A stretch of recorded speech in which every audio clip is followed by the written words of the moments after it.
para depois a gente lê os versículos, né, Ismael? E diz assim, João 15, de 12 a 17.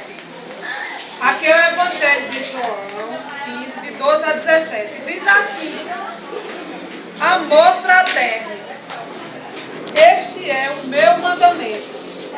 Amai-vos uns aos outros, como eu vos amo. Ninguém tem maior amor por aquele que dá a sua própria vida pelos amigos. Eu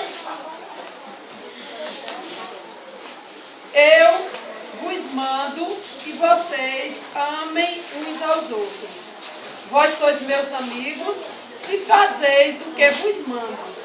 Já não vos chamo vocês de servos, chamo vocês de amigos, porque já passei para vocês tudo que eu aprendi do meu Pai.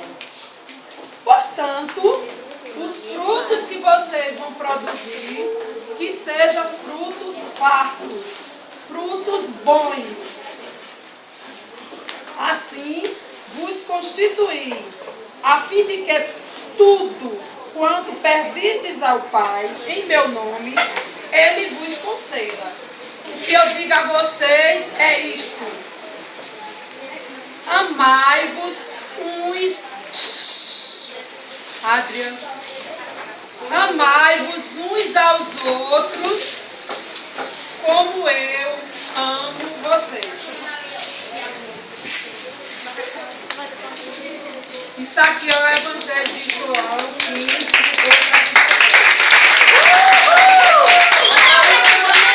17. Que nós estamos passando para vocês. Nós terminamos, nós levamos isso aqui, o fato que a gente estava conversando, como uma brincadeira entre amigos. Se está sendo entre amigos, não pode, presta atenção, não pode haver briga, não pode haver xingação, porque vocês sabem que um ganha e todo jogo é assim, um ganha e outro perde. E a gente tem que saber. E a gente tem que aprender a participar das coisas. Estão de parabéns as torcidas do lado do bode e as torcidas e a torcida do lado da onça. Os advogados foram muito bem, mas tem que ter um vencedor. Nós esperamos a compreensão de todos, mas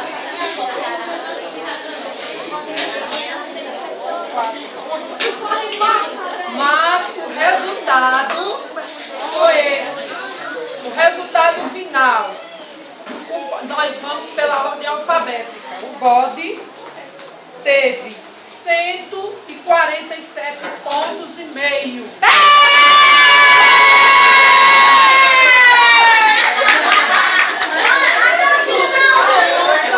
A onça teve 160